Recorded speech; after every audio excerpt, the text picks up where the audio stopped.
भारतामध्ये तृतीयपंथीय समाजाबद्दल आपण बोलतो तेव्हा जास्त करून चर्चा होते भेदभाव, बेरोजगारी आणि सामाजिक बहिष्कार याबद्दल. पण आता एक अशी योजना आली आहे जी खरंच त्यांच्या आयुष्यात बदल घडवू शकते. सरकार देत आहे 12 लाखांपर्यंत कर्ज आणि त्यावर 45% अनुदान. पण ही योजना नेमकी काय आहे, कोणाला मिळणार आणि खरंच लोकांना फायदा होतोय का?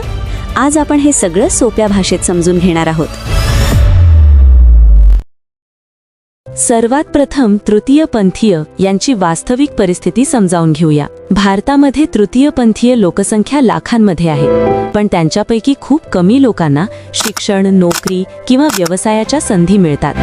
बहुतेक लोकांना नोकरी मिळत नाही, व्यवसायासाठी भांडवल मिळत नाही, बँका कर्ज देत नाहीत, समाज स्वीकारत नाही, म्हणून अनेक लोकांना भीक मागणे किंवा लहान मोठे काम करून जगावं लागतं.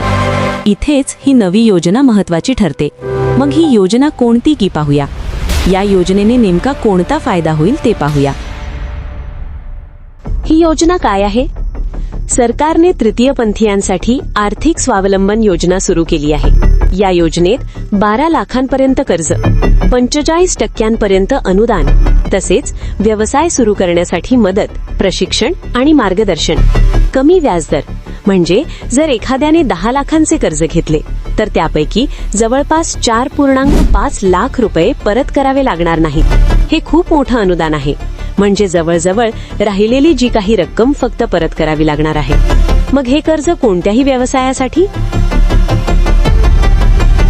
परंतु त्यापूर्वी सर्वांना एक विनंती आहे की जर तुम्ही या चॅनलवर नवीन आला असाल तर व्हिडिओ आवडला तर लाईक आणि शेअर करा.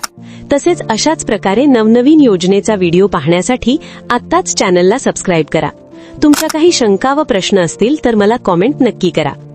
हे कर्ज पुढील व्यवसायांसाठी मिळू शकते. हे व्यवसाय कोणते ते पाहूया. 1. Beauty parlour. 2. टेलरिंग. 3. हॉटेल किंवा फूड स्टॉल.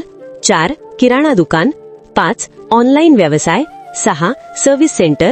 8. स्टार्टअप. एवढ्या सगळ्या व्यवसायासाठी तुम्हाला कर्ज मिळू शकते. म्हणजे नोकरी मागण्याऐवजी तुम्हाला स्वतःचा व्यवसाय सुरू करण्याची संधी मिळणार. मग एवढी मोठी संधी मिळणार असेल तर या योजनेसाठी कोण कोण पात्र व कागदपत्रे कोणती लागणार ते पाहूया. आवश्यक कागदपत्रे व पात्रता. या योजनेसाठी अर्ज करण्यासाठी ज्यांच्याकडे तृतीयपंथीय ओळखपत्र असेल तेच या योजनेसाठी अर्ज करू शकतात. त्याचबरोबर तुमचे आधार कार्ड झेरॉक्स लागेल. त्याचबरोबर राष्ट्रीयकृत बँकेत तुमचे स्वतःचे बँक खाते असले पाहिजे. त्याचप्रमाणे तुम्ही कोणता व्यवसाय सुरू करणार असाल त्या व्यवसायाचा प्रोजेक्ट तयार केलेला असला पाहिजे. त्याचबरोबर